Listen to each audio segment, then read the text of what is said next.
After the election, I was heartbroken. I was so sad that lying about an election loss and then inciting a coup was not a deal breaker to Americans. That was just disgusting to me. And if it's because they thought it was okay, that was annoying. And if they thought it was an inside job, that was annoying. And, you know, I find myself thinking all the time when I read things, this isn't politics. This isn't politics. We have passed over through politics to morality, to right and wrong, to fundamental core beliefs. It's not, we will agree to disagree. It is, I fundamentally disagree with what you are doing, what you are supporting, and you are hurting human beings. You are hurting democracy. It's not okay, it's not political. It is moral. And so that was post-election. Now, with the Charlie Kirk stuff, I don't think it's great to celebrate it. I don't like that. However, I am part of a marginalized population. I'm a woman. I'm a white woman. I'm still a woman. And misogyny never has bothered me very much because I don't admire men. I'm not a misandrist by any means, but when I've encountered it, I've just been like, you're cute, because I've always felt superior to men. Always, my entire life, I clearly saw that I was capable of everything they were capable of, except for the physical feats, and I was better at it. So whenever men criticized me or said things demeaning, I was just like, okay. It never bothered me. Charlie Kirk attacked every marginalized community in this country. And I'm not oppressed either. I'm privileged. Misogyny has never held me back that I know of.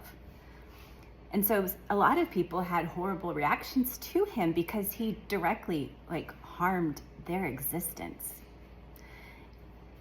That being said, I think I'm heartbroken now, realizing how many people thought everything that he said was just fine. I have got to get off Threads. Threads gets ya. It's always like they leave off the last few words of a post, and I'm like, oh, I do want to know what those last few words are. And so I click on it, and then I get in there, and it's just all these people talking about how Charlie Kirk was fine. At least that's my feed. And it says trending across the top. And it's like, oh my God, sure. I'm sure there was times he was fine. I get it.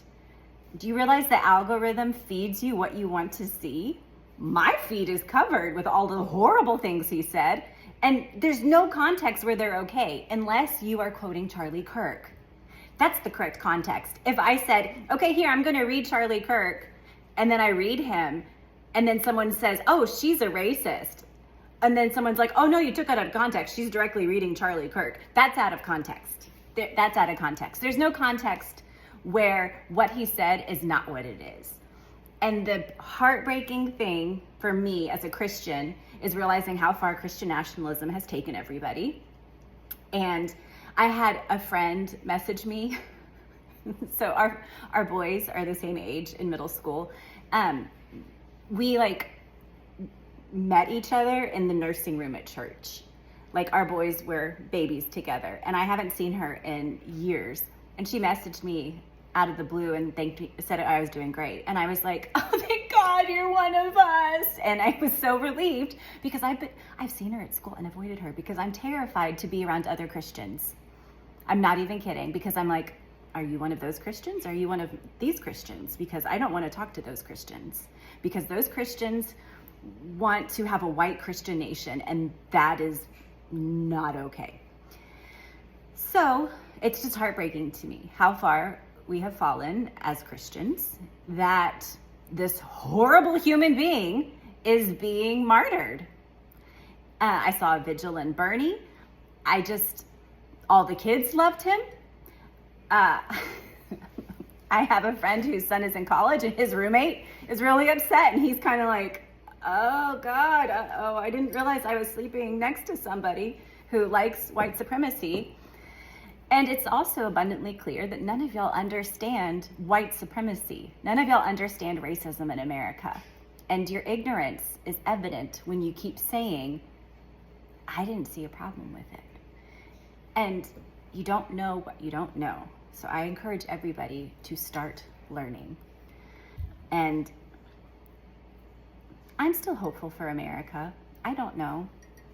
I think we're screwed as long as social media and the internet is unregulated.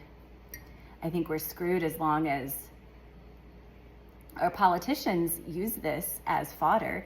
The fact that Jimmy Kimmel was taken off the air for saying exactly 100% true things. The Vice President of the United States took over Charlie Kirk's podcast. If that isn't using his death for political gain, I don't know what is.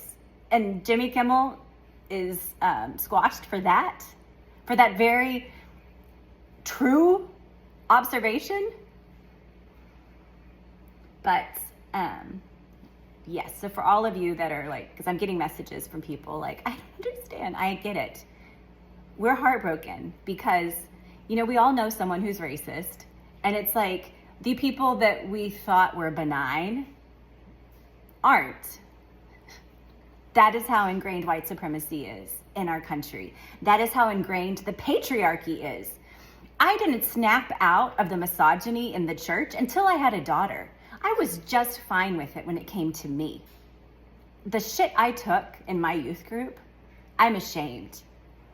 But the minute I was in charge of another little girl, the minute her self-worth and identity were my job, we got the hell out of there.